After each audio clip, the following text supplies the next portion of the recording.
recording. All right, come in. Oh, Liz, come in.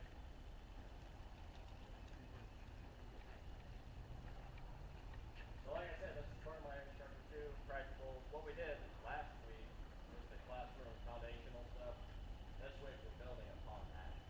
It's very informal, foundational. Nobody's getting certified out of it. Some guys here have zero role experience. Some have a lot. So the people that have a lot of experience, some of the people that don't have a lot of experience. We're here to learn and train and teach what we have to do. We're also checking off rookie books. Two. Just one or two rookie books for these skills too. So have those available out here. That way, whoever your company officers are, they can sign that stuff off. Okay.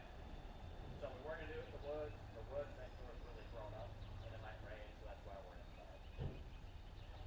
So again, today's topic, I'm gonna read you this lesson plan just like we did the other day.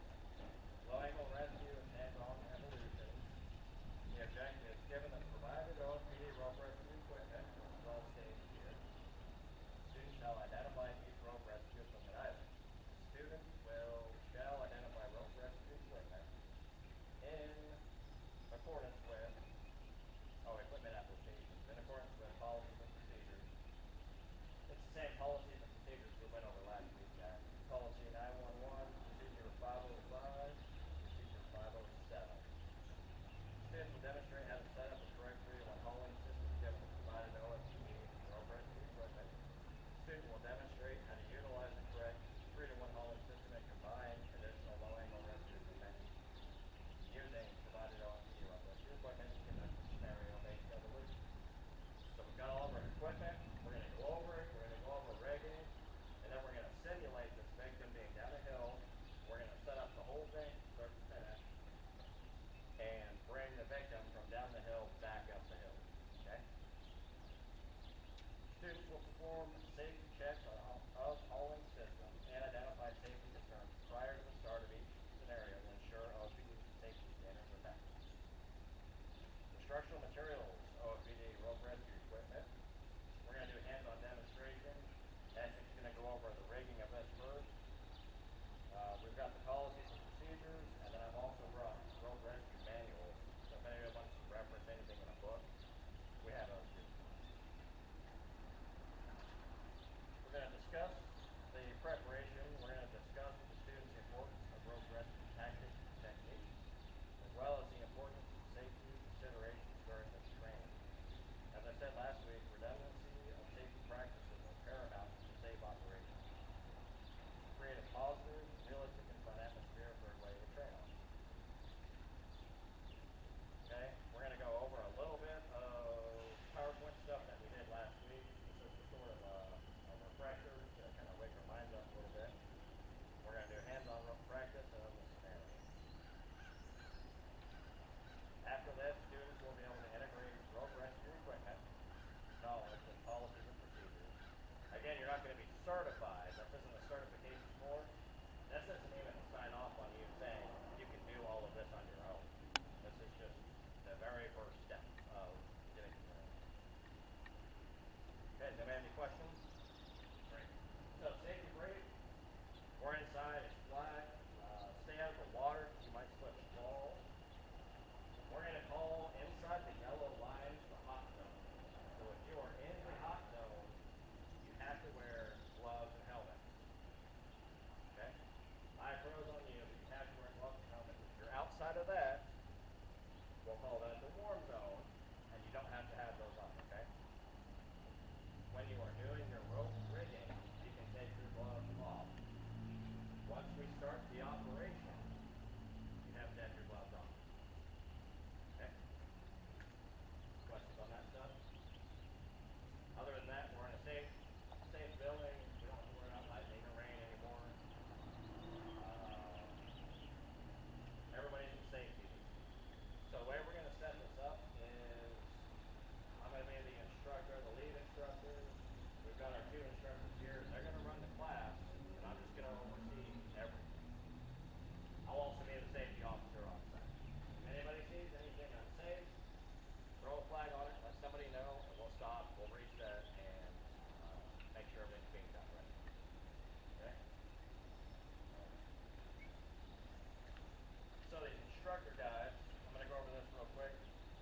got the timeline. We're already behind that. We're running calls. Which, by the way, if calls come up, we're going to run them as normal. Just take your crew and go. We'll stop what we're doing, and we'll reset orders. I've got two scenarios listed here. What we're going to do first for the first 30 minutes, Mr. Essick is going to teach how to properly package the patient into the stoked basket. There's certain things you have to do to make sure that that patient is secure before we go moving them in the stoked basket. Okay? He's going to go over that. Once we get that covered, we're going to don equipment, gear, safety stuff, and we're going to set up the first scenario. Any questions? Comments? Concerns? Needs? Wants? Great. That's it. You may begin whenever you're ready. We got all the webbing and stuff over here there. All right. For our black and the longest one. So when we get the patient in the stoked basket, there's a couple ways to rig it. If they do, so one way you can rig them is you can make like go around their heels and stuff, but you're not going to want to necessarily do that if they've got injuries to the leg or really the pelvis area. So you'll have to.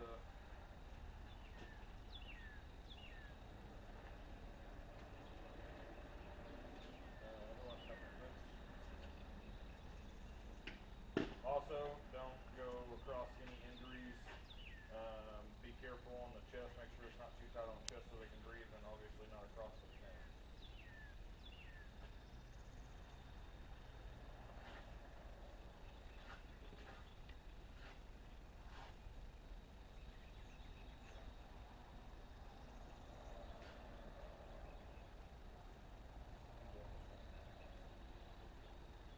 Okay.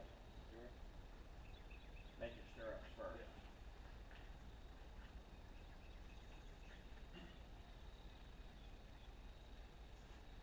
So here's your stirrups if they don't have any leg injuries or anything like that. And then we're going to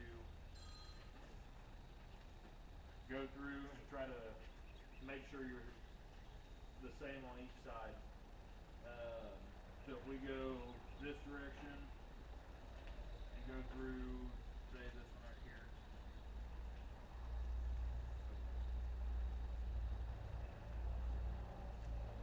And then we're going to cross.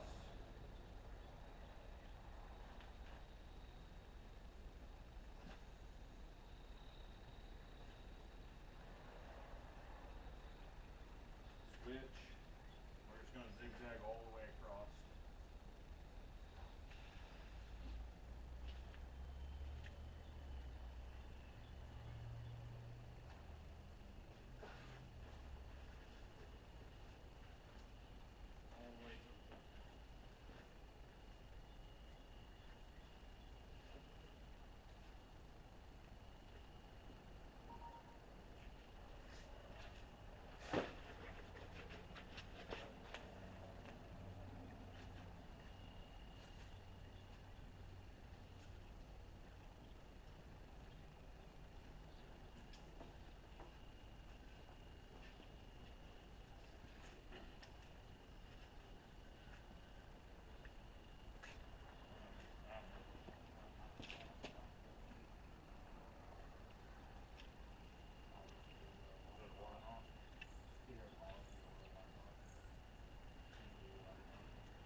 show us how to hook up the primary haul line to the head of the stokes basket. Okay, so never want metal on metal. So you don't want to do like a figure eight or anything like that, and then attach like this. So what I like to do is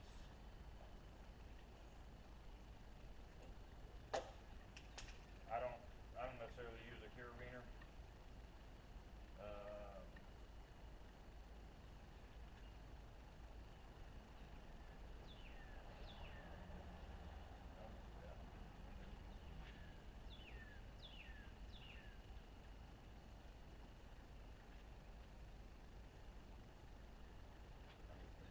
Guys, as you go through real stuff in your careers, every skill that we're doing last week and this week, there's 10 different ways to do it, okay?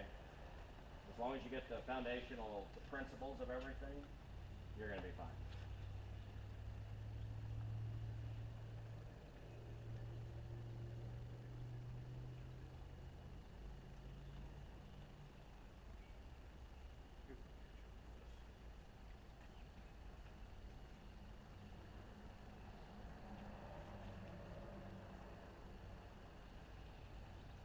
So again, your figure eight.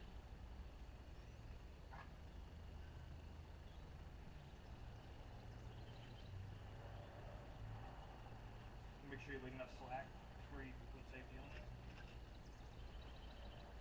And cinch it down so you don't have a whole lot of twist.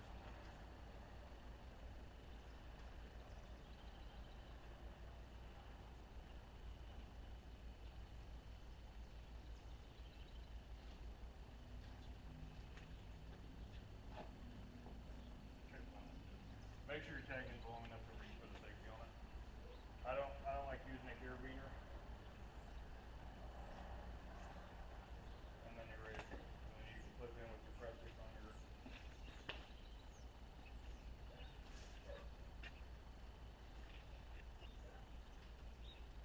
They're all pretty tied like that. I don't know why. It's still done the same way.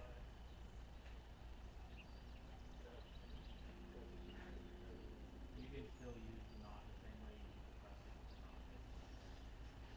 It's always the way it is.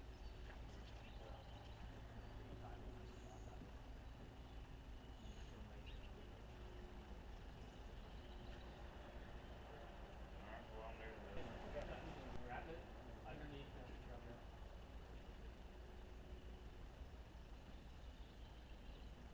And then so you can just clip it to that.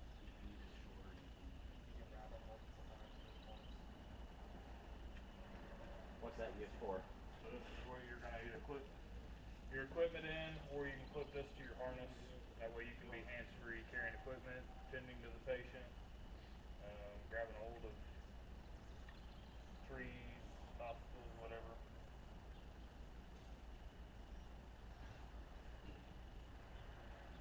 If you have 2 rescuers, what's the best positions for them versus 3 rescuers?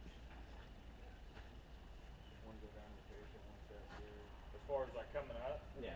Once you've packaged, you're ready to haul, what are the positions of the rescuers around? one on each side. Okay. It depends on the it depends on the injuries of the patient. If the patient's got a broken femur and you just had to put a tourniquet on there, you probably want to avoid dragging this the best you can if you want to carry it. You might have to have one person up here and one at the back, and it's hard. You might have to put both up here and then drag the feet like a sled. It just depends on how much the patient weighs and their injuries and how severe they are. If you were coding them and doing CPR and now you have to haul them, you want to just get it done quick. If they're unconscious, they're not going to get hurt more by getting drugged. Just drag the thing. But if it's hurting them or causing pain or making the situation worse, you have to change what you're doing and your locations to get them out.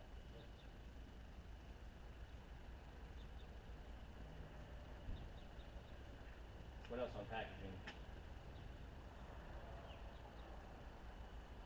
What are the stirrups for? Just keep the patient from sliding down. So if you're going up the hill and you don't have your stirrup, it just keeps them from sliding out of the soap basket. Do the rescuers have to tie into that once they start coming up the hill? Into the Stokes basket? Yeah. Not necessarily, But they should. but you should. That way, if you slip and fall or something happens with the Stokes basket, you can stop it from falling. You should always be flipped into it, just for safety precautions. What do you do with your medical bag and all your other stuff that you had to take down? If you cannot carry your medical stuff, which we've got the backpack style, so that makes it a little easier, leave it down there.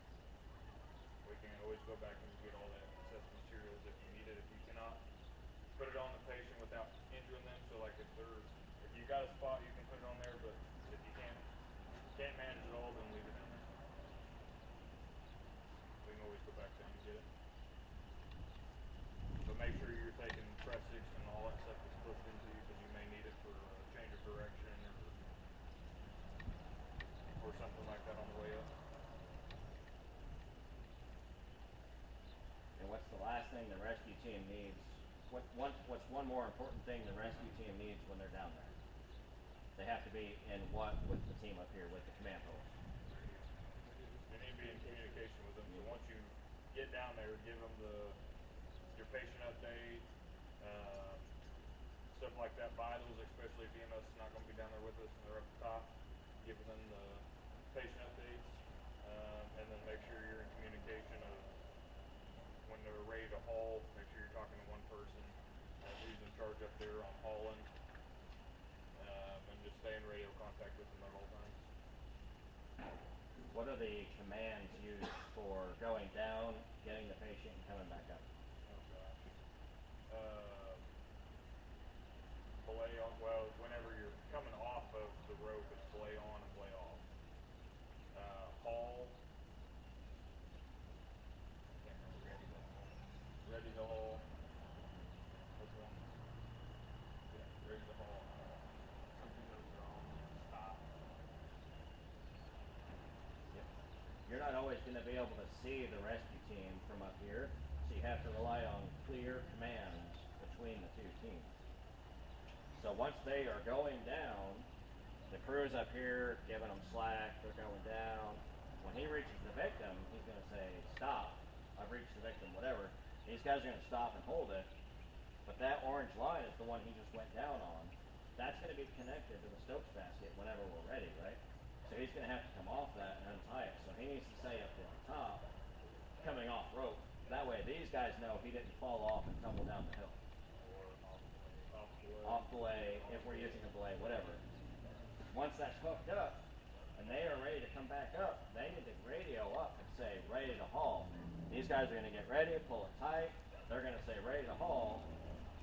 They say haul, hauling, and then you start hauling them back up. And if at any point they need to stop or we need to stop, they say stop. Just say stop. Everybody knows what that means. We're going to check the brake, make sure that they are captured, and then do whatever we need to do. Pretty much it on the rigging. Airway and injuries. Make sure you're paying attention to those and not going over, securing over the top of those. And there's going to be times when EMS wants to go down, and they're going to try and bully their way in and say, well, we have to go down there, blah, blah, blah. Well, guess what? We're the AHJ. We have scene security. If we say it's not safe for them to go down, they don't go down. They have to wait till we bring the patient to them. Our scene, our priority is our safety first, then the team, then the patient. Okay? Does anybody have any questions on rigging? What if their legs, ankles, like what if it's just shattered? Like what's a different way, instead of like the stirrups, we could kind of keep them mobilized for the feet? You're just going to have to make sure that you've got this secured enough to where it's not going to be over your injury. It's an hospital. So regardless of their injuries, you're still going to want to secure it. Like if it's a broken leg, you don't want it flopping around. So you still need to secure it. Just be more mindful of lashing over it with thread. You don't want to put too much pressure on it to cause more damage to where the injury is. You can package underneath of it with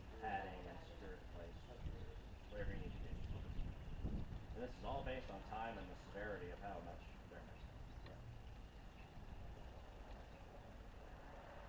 Alright, Austin, you got anything else for packaging?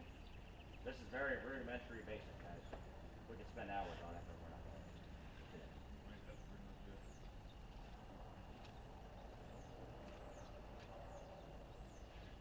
Alright, so here's scenario one. It's a Sunday afternoon at 1400 hours. The weather is 55 degrees and sunny. A deer hunter fell out of his deer stand while hunting. He fell 12 feet to the ground and possibly broke his hip. He is unable to walk. He is conscious, alert, and breathing well. Low angle rescue is required due to the patient being down an embankment, which is that way, and there's no way to walk to the patient. Given the OPD rope rescue equipment and personnel that we have today, make patient contact, render patient care, and perform low angle rescue as needed to extricate the victim from their location back to the command post. So the command post is going to be right here where the rigging is, safety officer, victim's going to be down there at the end. Okay? So we need to get the patient down there, the Stokes basket up here, and we need to get 2 people in harnesses. Yeah, sure. Grab them. You can grab that small one off here,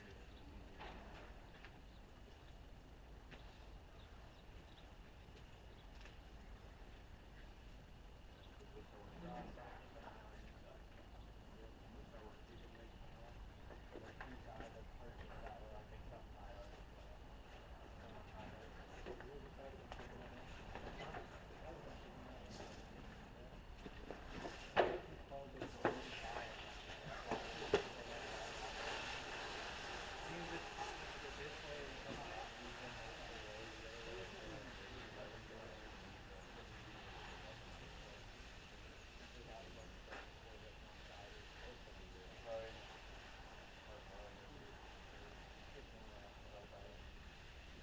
Who wants to be in a harness? We need 2 people in harnesses. You said he wanted me to do something up here. Yeah, I figured. That's why I wanted to use that truck specifically. And if we catch the ball. What do you want me to do? And have you up here helping stuff, your rig system and everything. Gary's gonna help out. Heck yeah. Very, very good with ropes. Bernie was going to help, but he's not here today. But Gary's just as good, so. Yeah.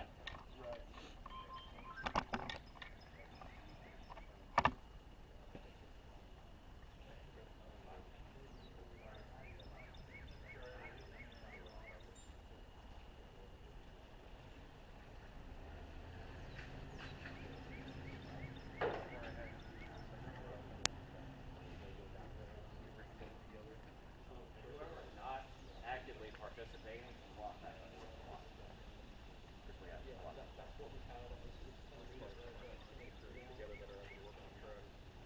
Yeah, that way if we get called out, we can just deposit, and then you can probably find a couple people to put in place and continue on.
Yeah. And then I didn't even listen to it. I said, I'll talk to you right back. I did my voice and I said, so any use this You or got the any line. use this? So then with most of it, you think Yeah. Make this. Press this with a carabiner. What? Make this. He wants you to make I would this. just I did it. So you see how. Track as well because you need to change the direction. Oh no, yeah. You're just gonna put everything you possibly can in. You guys want to web it up in a harness bag? That way it doesn't spill out on the way down. Oh, just do the water. Greg, don't be scared of And heights. then you put it through like Come on, that. son. So what I like to do is obviously you don't know what you don't want to do. I don't necessarily like taking batches so you don't have any attachment here or I just take your mirror and I just start putting Like press it. about 1 to 2 inches away from it. That way you're not putting that pressure up and then hot. Yep.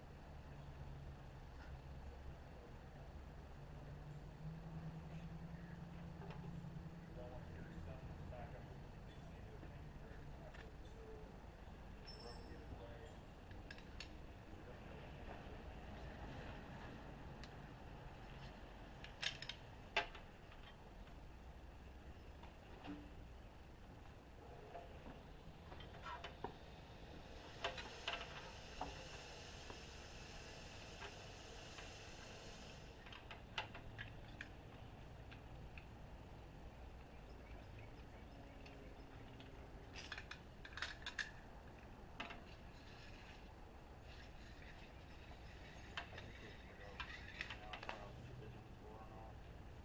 So now are we, and then we kind of. Okay. Keep that. Oh, wow. So he didn't. Do what? So he didn't like tie it, wrap it in. No. He wrapped it and it's kind of sitting like that. So Once the rescue team is ready, guys, just come up here and watch the rigging, and we'll start when they're ready. and then.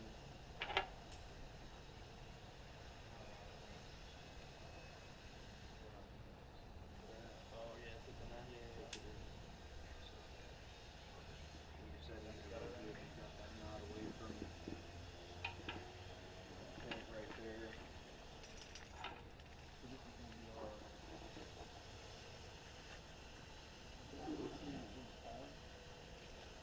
This is your actual wheel here. Right. Because we're not. You got everything think you're gonna need on the rig? Did you work out something? Yeah. You don't need the hanger strap. That's what I was saying. I thought we were gonna do that. Jerry, as soon as this is all set up here, then you and Sean just tell the group everything you've done before we start the evolution.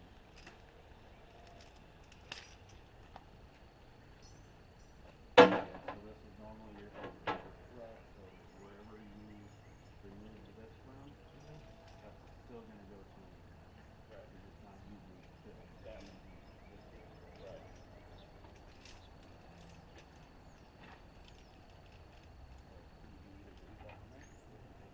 Yeah, if you don't leave it on the middle.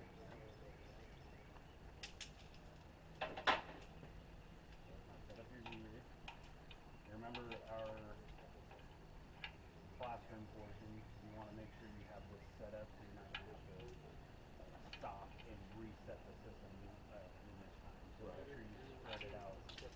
We'll say the drain in the middle of the floor is the hill. The crest Yeah, edge. yeah. That'll be the precipice.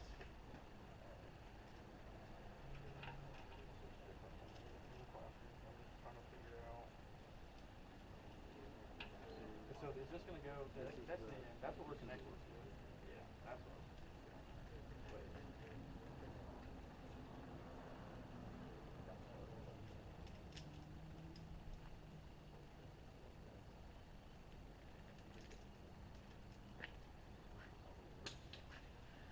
Your rope is going to be over here. So Right. Your hauling side is out of the way. Right. Yeah. There's two scenarios. Okay. Take that. Okay. Drag it to your edge. go more than that if you want. You but- can run it down They just to need to the be all the way involved. to They just over. those three have a vote. So they need to be involved in putting this together, inspection, cleanup, any cleaning they have to do, and then audit is really the only Yeah, that's what thing that they I need was to do. trying to maintenance. compare it too much with the classroom. He was trying to kill several birds with one stone. Stop. John, Stop. John, hold that pressic and have them pull the, are they ready to send the rescuer over? Not yet. Okay, stop. Once you're all rigged, everybody come up here, and we're gonna go over this whole system.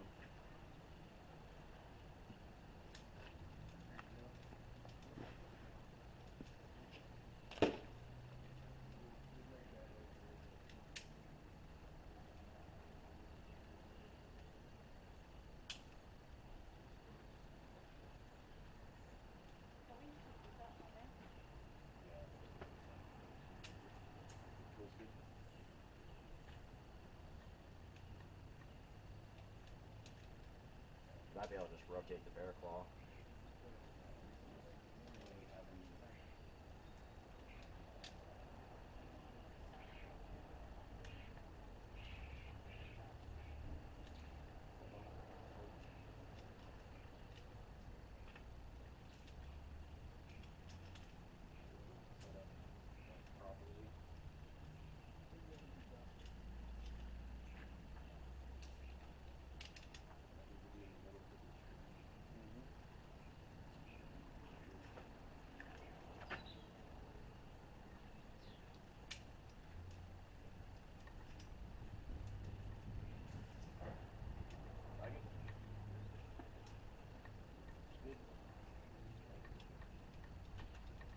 Alright, Sean and Jerry, run us through everything up here. The anchors, the belay line, the primary, everything. Okay, so this is our 3-to-1 system. Gonna do what we use to haul. And then this orange line is gonna be our backup belay line. I have a change of direction here going to 2 pressics, which are gonna be our progress capture. We're gonna use this as our backup. Someone's gonna mind this as they're going down. If anything bad happens, you hear a stop. This will capture. You guys remember what the belay line's for from class? For the hauling. Nope. The rescuer can plan to alarm. Nope. Well, that's part of it. Its primary function is to catch everything down there if the primary line fails. It has to be rated the same as your hauling line, but everything downstream, down at the working end, once it's all tied in, it also gets tied into that. So if one fails, the other one catches it. That's all the belay line is for. It's just a backup line. So we can have someone pull slack. I will find.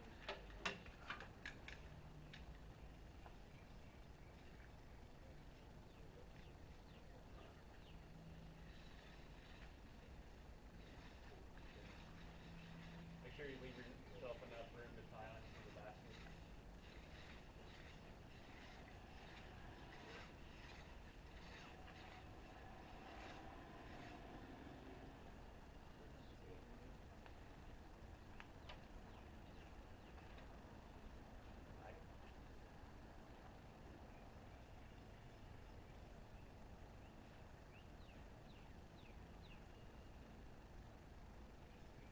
So when the whole team, or when the rescue team's ready to go over there, we need 2 members to mind the pressings. I think we're there. How are we going to control their rate of descent with this system set up? You can hold on to the pressets, and if anything happens, if it gets out of control, you can let it go. Okay, that will catch them so they don't continue falling. Right. But right now, there's nothing set in place to control their rate of descent. So What's one way to do that? you can make a system out of a Tesla LED.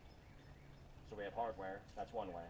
You can make a 3-to-1 out of a pretzel ID, Tesla ID, not pretzel. Tesla ID. That way you can control their descent down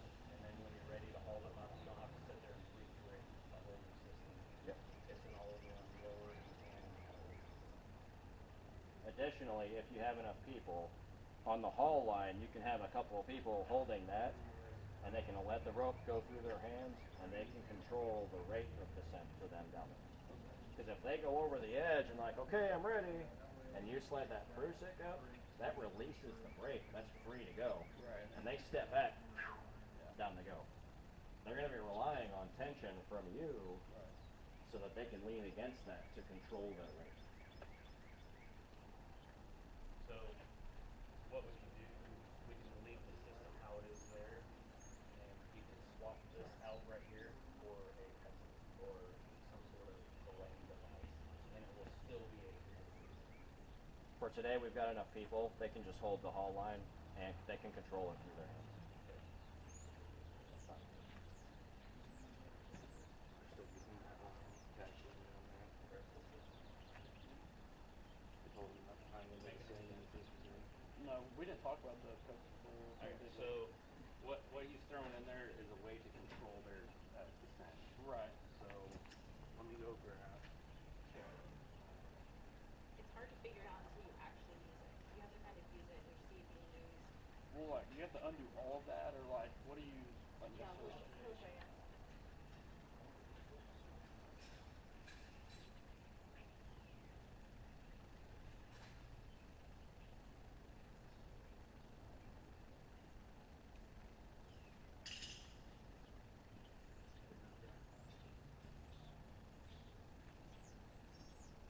I know I had a call last time when we were going to one of the hardware and stuff. You guys go over like not stepping on the rope, like how it's already carabiners and they drop from a certain height. We kind of forgot not to on the roof. There'll be carabiners. Yeah. So just basically, especially like dropping them onto the concrete like this. Right. You know, they're pretty strong, but then also we're using them for life safety, so just making sure that we're not dropping them like off the rope bad. Like engine 12, it's got all this rope stuff up above in the coffin. Don't ever dump it down onto the ground. Like make sure you're passing it down. You gotta make sure they get on top. Let's come up here and look, have Jerry explain the 3 to 1.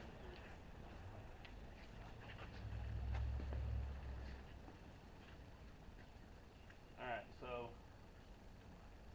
Captain Arnott had a good point. So right now we have a hauling system. If the rescue team goes over the edge, it's going to be really hard to control their descent. So we can still leave this as a 3 to 1 if we put one of these devices in. This is a pestle ID. This is an impede. This will capture progress and also work right here in this change direction. This is more ideal. This is what this is designed for. This will anchor here. Your load will go that. This takes place of this pulley and these 2 posts. So you can still use it as a 3 to 1 hauling system. Also use it to control it. It's also very expensive, so keep it clean and don't drop it. Would you be able to keep the Z-rig for hauling as it is, but then use the belay line as the descent control? You leave that as it is as a backup. Well, I'm saying, could you keep this how it is for hauling, but then use this to control descent You, or you, belay? you can throw this in and still work. Yeah. Oh, I understand, Oh. but I was just wondering, like, over here instead. You'd want to leave that. You want this in the system? No. For today, we'll just keep it simple. To control the rate of descent, we'll just have a couple guys on the haul line. They will let it run through their hands and hold on to it. And then they'll have him to brake in case it cuts away from it. Jerry, is everything ready to begin the evolution? We have not done our safety check. Okay. Okay, so let's safety check everything. You go first. Somebody needs to physically go from one end to the other, check all the hardware, check the knots, check the prusik,